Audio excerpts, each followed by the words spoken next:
Bum, bum, bum, bum, bum, bum, bum, bum, bum, bum. Bum, bum, bum, bum, bum. Hey, everybody. Come on in here.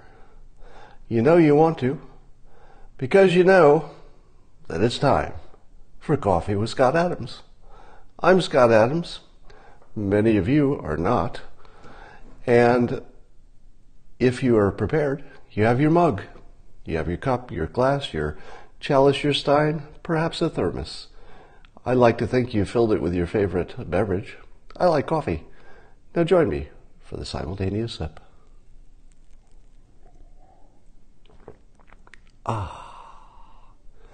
Good stuff. So let's talk about AOC. I want to not talk about her, but I can't. I can't help it. I don't know if it's just that other people talk about her, and so I just want to, I'm being persuaded by the herd. Or was my original analysis of her way back correct? That she's a master persuader and she can hold our attention like nobody else. Well, I'll tell you what I'm having a fascinating time watching the reaction of mostly Trump supporters when I say that she's persuasive. And people, they holler, they yell, and they're talking about her. And of course, they talk about her some more. So it seems that people have conflated the concepts of being persuasive with the concept of being right. They're very different things. I am completely convinced that AOC, who I call RPOS for racist, not point of sale, so she is racist, but she's also persuasive. But is she right about, let's say, her most recent statement is that although they chased Amazon.com away, why shouldn't the city use that money that they were going to give to Amazon in tax breaks? Why couldn't they just use that money for New York City stuff? For lowering the taxes of low-income people, for investing in the city. And other people said, AOC, you don't understand anything about economics. But wait a minute. Let me see. I want to look at her. Cortez. I want to look at her educational background. Hold on. Forgot her name. She's looking at herself on television right now. Stop that. It's so hard to do a search for her because her name is too long. Cortez. Give me a moment. There's a reason for this. We're going to look at her educational background. So she has a BA from Boston University. What was her major? Let's see if I can find that. Majored in international relations and economics at Boston University. She had a double major, international relations and economics. So, do you think that someone with a double major in international relations and economics from Boston University, and by the way, she graduated cum loudly, C-U-M space L-A-U-D-E. I think it's pronounced cum loudly. No, wait, that's something else.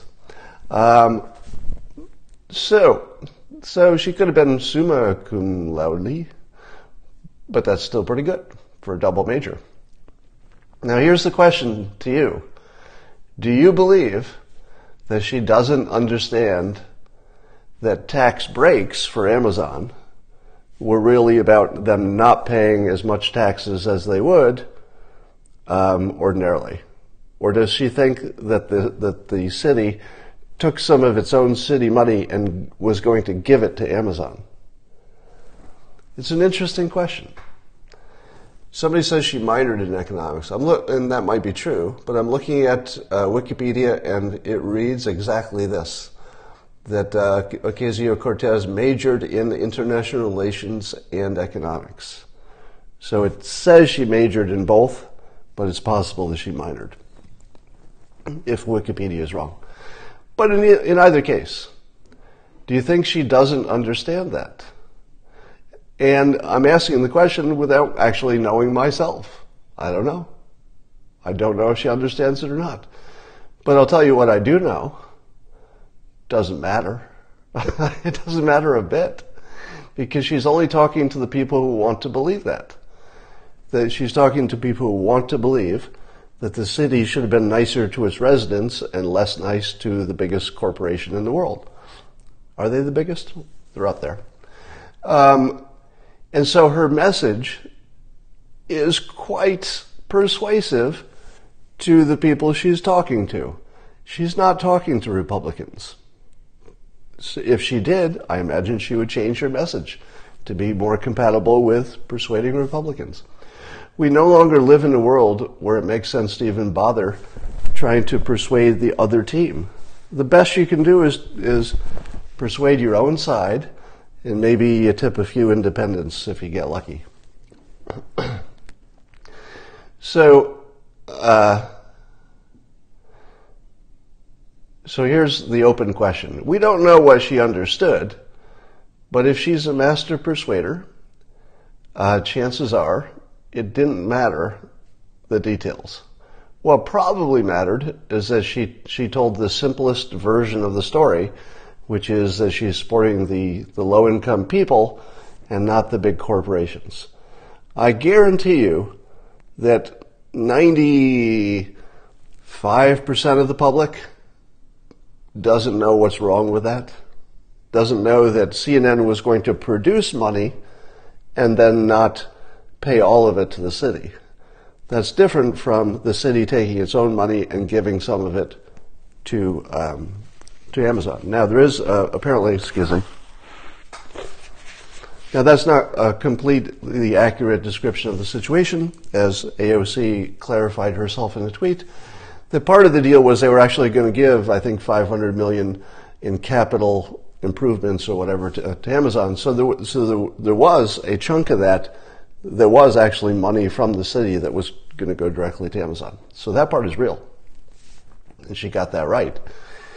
But the tax breaks are not something that you can give to the citizens or give to the company, because the tax breaks for Amazon were going to be tax breaks on income that they had not yet earned and had never been earned before in that city. So it would have been a tax break on new money as opposed to taking the money they already have and giving it to Amazon. All right, I think that's clear enough. Anyway, my point is, the people who are telling me that AOC is not persuasive, assuming that they understand the difference between being persuasive and being correct. The people who say she's not persuasive are deeply cognitively blind on this topic. Maybe not on other topics, but on this topic, they're cognitively blind. It is objectively true that her persuasion is dominating our conversation. I'm talking about it, you're thinking about it, we're tweeting about it, she's in the news. Every Democratic candidate is essentially being compared to her. They're all being asked about the Green New Deal. And I have to admit, the Green New Deal, as crazy as it is in terms of being impractical, has started to infect our thinking. So that before we could have said, I don't even need to talk about that stuff, it's just crazy. Now we're talking about it. Now suddenly we're asking questions like, what is the best way to get to universal cheap education? Remember we were talking about that's impossible before? And now we're talking about, but what's the best way to get there? I saw Mark Cuban tweeted recently. He asked a little Twitter poll, I think it was yesterday, and I tweeted that around, and he asked people's opinion on the idea of making people's most local state college free to them. So his idea was that perhaps, at least floating it as a suggestion, that perhaps the only practical way to get to universal free college with people who want to pay more given that option. They can pay more and go to a different college if they want to. But universal free college would be making I assume upgrading the most local college to you so that anybody who wants to go there can. Now, when have you ever heard that suggestion? Because that's sort of the capitalist's version of getting as close as you can to something like free universal college without going full socialist. So when you see Mark Cuban, who is by no means a socialist, I don't think anybody would call him a socialist, when you see him seriously talking about not if you should have free college or if you should not, but saying how, what's the best way, what's the most practical way, is there one? Is there even a practical way? When you see that conversation happening, it is unambiguously true that AOC is moving the needle. Now, you could say Bernie got things started, and I think that would be a very defensible position. But you cannot say that she's not moving the needle, because you're seeing it as clearly and as objectively, and it's measurable. You could do Google searches, Google Trends. On every possible dimension, it is unambiguously clear that she's changing how we're thinking about things. I don't know that it's bad. Now, I think it would be terrible if everything she suggested got adopted just the way it's drawn out in its initial form. But it is not terrible, and I'm going to say this as confidently as I possibly can. It is not terrible that people with as much juice as Mark Cuban are publicly asking the question, how could we best get to free public education? You see other people talking about online education as the way to get there. I've suggested that as well. And maybe it's some combination of online college plus a physical place. I can tell you here in California, and I don't know how common this is, the local community colleges offer a pretty robust range of online classes. So even if you're going to the local college here, a lot of those classes you're just doing on your computer. And that's very common now. It's not unusual, that's actually the common situation now. So to see people like, major capitalists asking about how to get there, and could we afford it, and is there a way it makes sense, is a real big deal. And I think that she's part of that, even though that's not exactly what she's talking about, perhaps. And likewise, you see people like me talking about how do you get to free health care for everybody, or less expensive health care. Those are questions that I think we spend more time on now because there is such a thing as the extreme left. Now, I forwarded around this morning on Twitter, there's another Twitter, a CNN clip in which Van Jones is once again the only reasonable person on the panel. And he was reasonable in the sense that the conversation was, are MAGA people sort of all bad? And one of the panelists actually took a run at suggesting that maybe all MAGA people are actually kind of bad. Right there on television, so right on CNN. Now the panelist did not say it explicitly, but her answer suggested that, well, maybe they are kind of all bad. Fortunately, the voice of reason for CNN, Van Jones, was there to say, that's the most unproductive way to think of this. I'm paraphrasing, but the idea was that you wouldn't want, black people would not want anybody to say all black people are bad. That's like literally the biggest problem. So why would they do it against some other group when it's, clearly not true that they're all bad? It's the worst way to organize a society when you think that just belonging to a group makes you bad because you're part of a group. Now, that's true for the KKK, but it's not true for, being part of a demographic group or being part of a political party.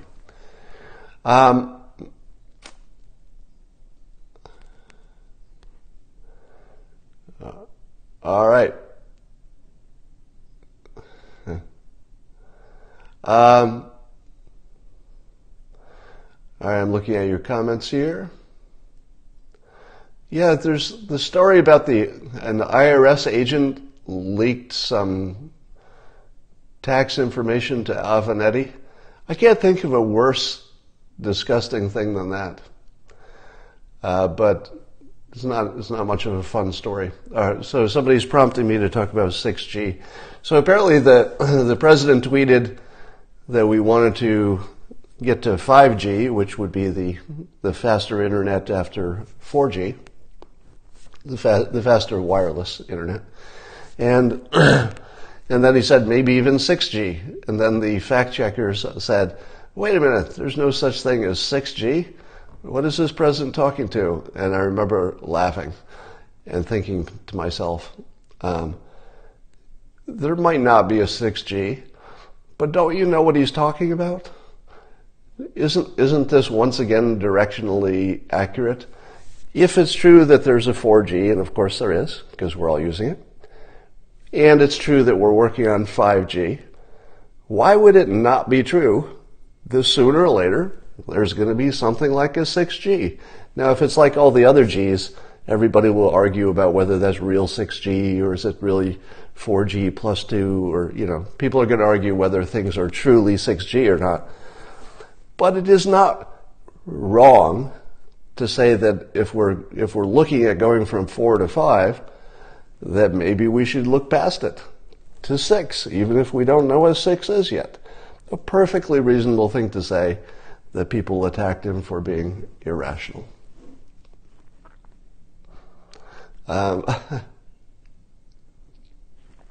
Oh, thank you for the super heart. I appreciate that. All right. So I've got a little bit of the flu. So let me tell you about a conversation I had yesterday in this 2 movies and 2 movies on one screen world. When I said I had the flu, I was talking to somebody who said there's no such thing as a stomach flu. Have you ever heard that? That there's no such thing as a stomach flu. That's a myth. And I said, of course there's such a thing as a stomach flu, the kind of flu where you're vomiting. And I don't have that one, luckily. But so we made a bet. So the bet was, is there such a thing as a, quote, stomach flu? So, of course, I do a Google search, and the Mayo Clinic comes up as one of the top search reviews. And it says gastroenteritis, which is the official name, and then in parentheses, stomach flu. Right? So the source is the Mayo Clinic. So that's my source, the Mayo Clinic. The Mayo Clinic says the technical name is gastroenteritis, parentheses, stomach flu. Who wins the bet? Who wins the bet? Does stomach flu exist, or does it not exist because it was put in parentheses? Well, the person I was talking to claimed victory because there is only an official diagnosis called gastroenteritis. That's what you would find in the medical books. But in common usage, parenthetically, stomach flu. Do you need to know how this concluded?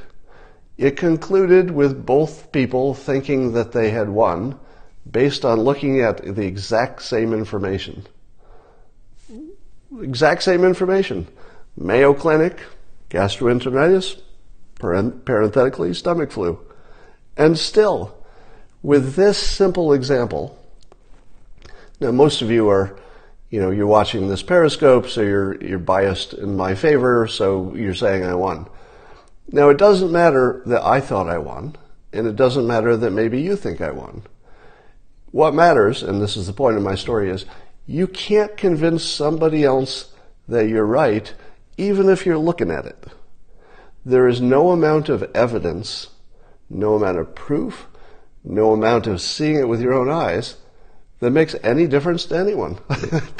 People are completely unaffected by facts that they're looking at right in front of them. It's quite amazing. Now, I could also say that I'm really just describing what happened to me, because I think the other person would say, you saw it right in front of you, that it has a name, it's called gastroenteritis, and the medical name is not stomach flu. That's just what people call it. So I won. Everybody gets to win because everybody sees the world they want to see. All right.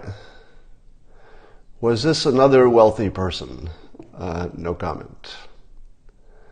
Somebody says, I am a doctor. You are wrong.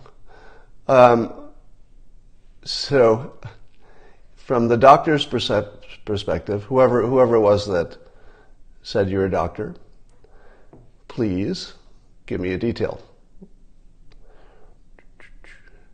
So, is it true that there's a flu virus that can affect you in your stomach in the sense that it will make you vomit? And the answer is apparently yes. All right. Gastroenteritis can also refer to food poisoning. Oh, that's interesting. So you can see reality changing right in front of you. So a moment ago, didn't you think Mayo Clinic was just being politically correct? You lost. Look at the different comments, and you're watching what you thought was reality shifting right in front of you, because you're watching new people weigh in and saying, I'm a doctor, you're wrong, etc. Somebody says, if you're left to Bernie, why are your followers right? Well, that's a good question. I'm left to Bernie, but I also try to be objective about what works. And I mostly started writing about persuasion, specifically the Donald Trump version of persuasion, which made me appear very pro-Trump. And so people who were pro-Trump for their own reasons found common cause with me, because I say good things about his persuasion, and I say good things about his outcomes when they are good. But I also say bad things when things are not working out. For example, I think I disagree with him on statues, Confederate statues. I disagree on health care. So there's things like that. Somebody's asking me about When tokens for donating. So we added a donation button to the Interface by WhenHub app that's available now. And so anybody can sign up to accept donations. At the moment, it is not hooked up so that you can donate When tokens, but that's a future thing we'll do. All right. Winning an argument doesn't mean you were right, someone says. That is true. So people always ask me, what does it mean to be left of Bernie? And I'll give you my answer. Here's some examples. Conservatives are generally against abortion. Liberals are generally okay with it under the right conditions. And I'm left of that. I'm sure Bernie is pro-abortion under the right conditions. But I'm left of that in saying that men such as myself should voluntarily, keyword voluntarily, keyword voluntarily, keyword voluntarily. I say that 3 times because as soon as I say it, somebody's going to act like it wasn't voluntary. Keyword voluntarily should opt out of the discussion. Meaning that women, collectively, if they come up with an opinion that's a consensus, as a man, that's what I'm going to back. Because I don't think women as a group are going to come up with a much different answer than men would, but their decision is more credible because you have a life and death decision going on here. And I'd rather have the most credible decision rather than the one that's my personal preference.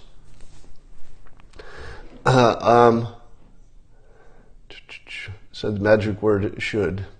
Well, should is okay in common language, but not as a substitute for a reason. I gave my reason, which is credibility. So when I said that men, right, you say should. It should without a reason is just a trick. Should with a reason is a proper usage. So I gave my reason. That's a proper usage. I should have. I should have. It would have been more helpful to have said the first time I made that comment about the word should. If you're lost in this conversation, I've said in the past that when you see the word should in an argument, somebody's trying to get away without using a reason. Now that's if the reason isn't there. But if somebody says you should do this because it will save money, the reason's there. So that's the proper use of should. But should without a reason makes you think that the reason's there without mentioning it. All right.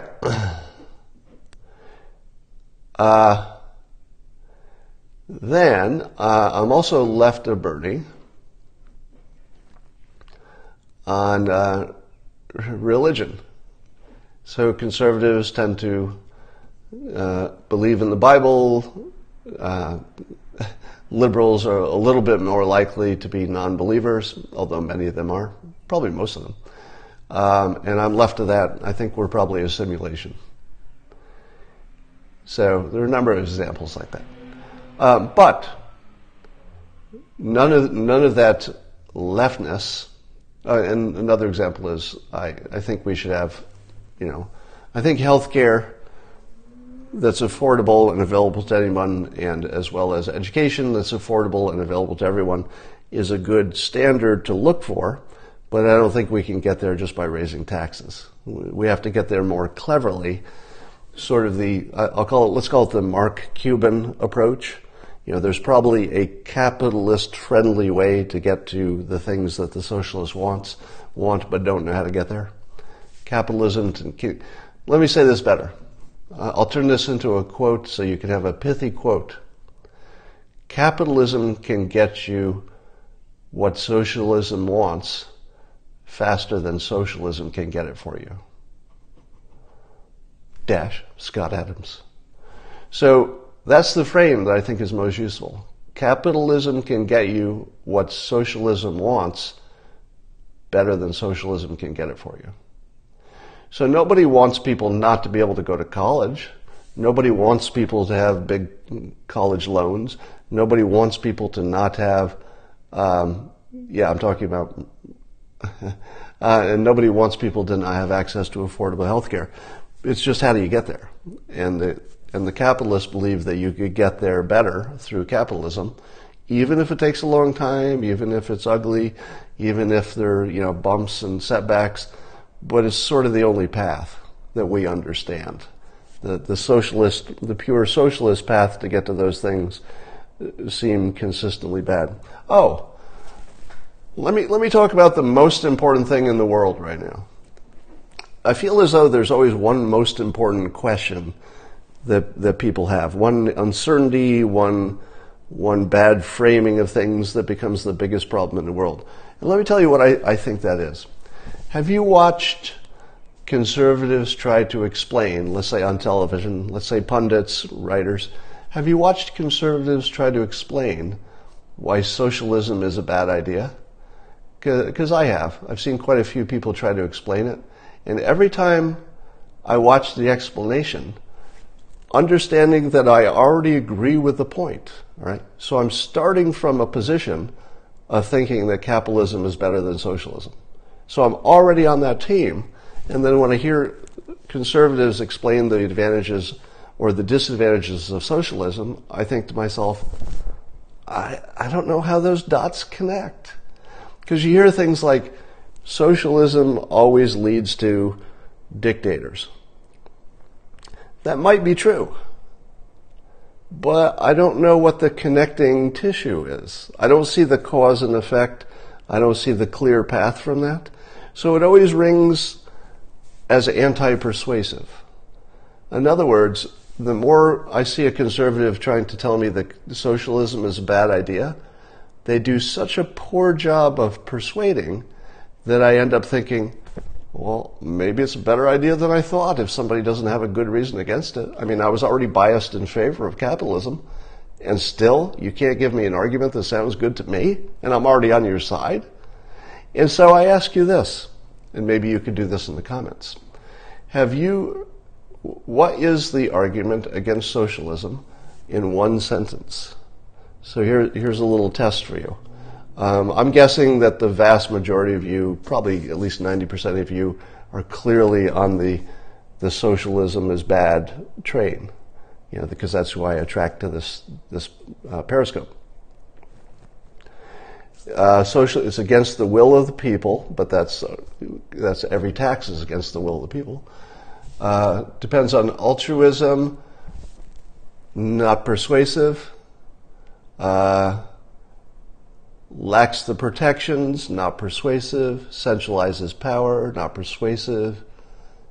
State-sanctioned stealing, not persuasive. It's anti-voluntary, not persuasive. It's a failed system, not persuasive. So, all right, so I have been given several points.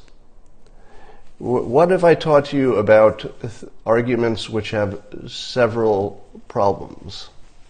It usually means people don't know. Stop using Marxist word capitalism. Just stop. It is capitalism.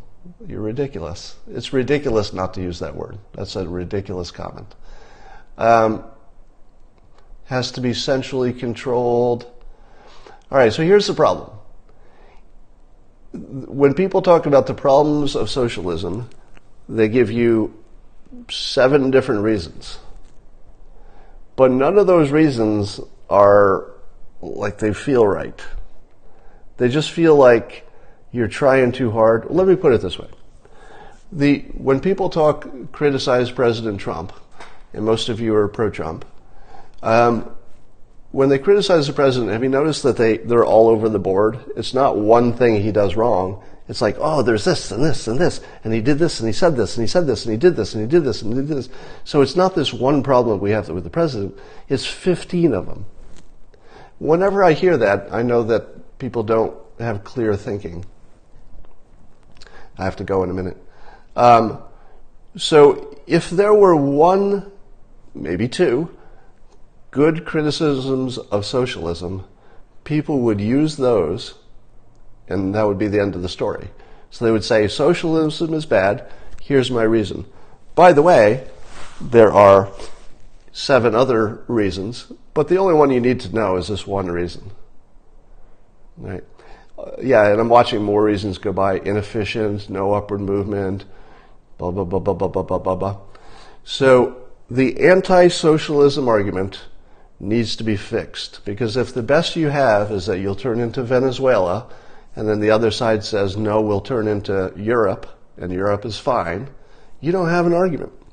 So let me say, in my estimation of things, the only thing that creates progress is a sufficient amount of pain and selfishness.